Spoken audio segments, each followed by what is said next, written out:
क्या होगा यदि आध्यात्मिक दुनिया दूर की जगह या केवल विश्वास का विषय न हो, बल्कि एक ऐसी वास्तविकता हो जिसका अध्ययन विज्ञान के समान सटीकता से किया जा सके।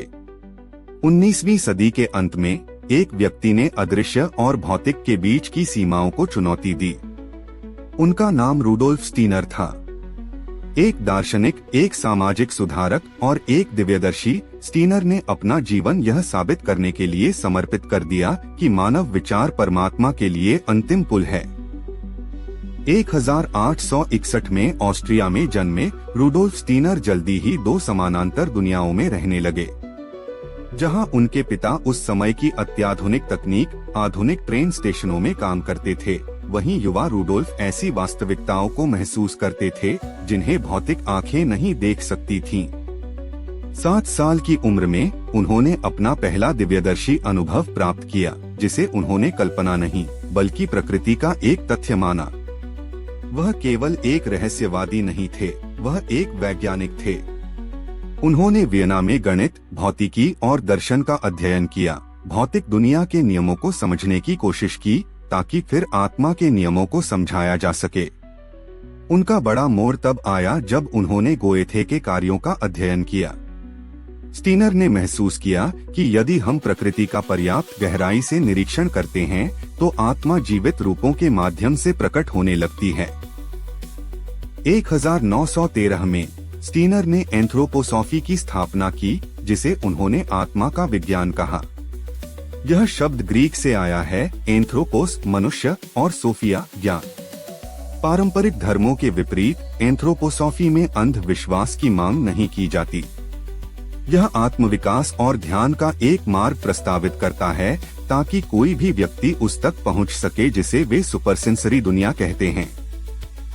अपनी मौलिक कृति द फिलॉसफी ऑफ फ्रीडम में स्टीनर तर्क देते हैं कि मनुष्य तभी वास्तव में स्वतंत्र होता है जब वह केवल वृत्ति या सामाजिक दबावों द्वारा निर्देशित होना बंद कर देता है और शुद्ध अंतर्ज्ञान से कार्य करना शुरू कर देता है, जो सीधे ब्रह्मांड की आध्यात्मिक व्यवस्था से जुड़ा होता है।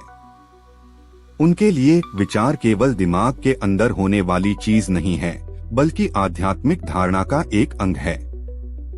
स्टीनर की आध्यात्मिकता कभी भी वास्तविक दुनिया से अलग नहीं रही। उनका मानना था कि यदि आत्मा वास्तविक है तो उसे दैनिक जीवन को बदलने में सक्षम होना चाहिए।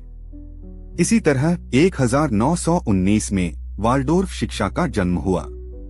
स्टीनर के लिए बच्चा एक खाली बर्तन नहीं है जिसे भरा जाना है, बल्कि एक आध्यात्मिक प्राणी है जो धीरे धीरे अवतार लेता है।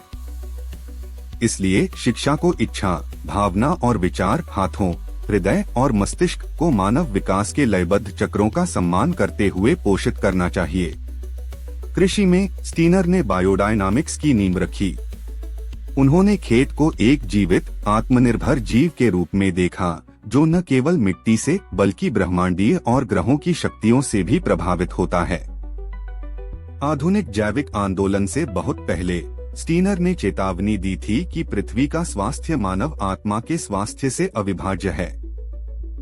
इस आंदोलन का केंद्र स्विट्जरलैंड के डॉर्नाच में गोएथेनम बन गया, एक जैविक वास्तुकला वाली इमारत जिसे स्टीनर ने आध्यात्मिक विज्ञान का विद्यालय और यूरिथमी के लिए एक मंच के रूप में डिजाइन किया था, जो गति की एक कला है जो बोली और संगीत की ध्वनियों को दृश्यमान बनाने की कोशिश करती है।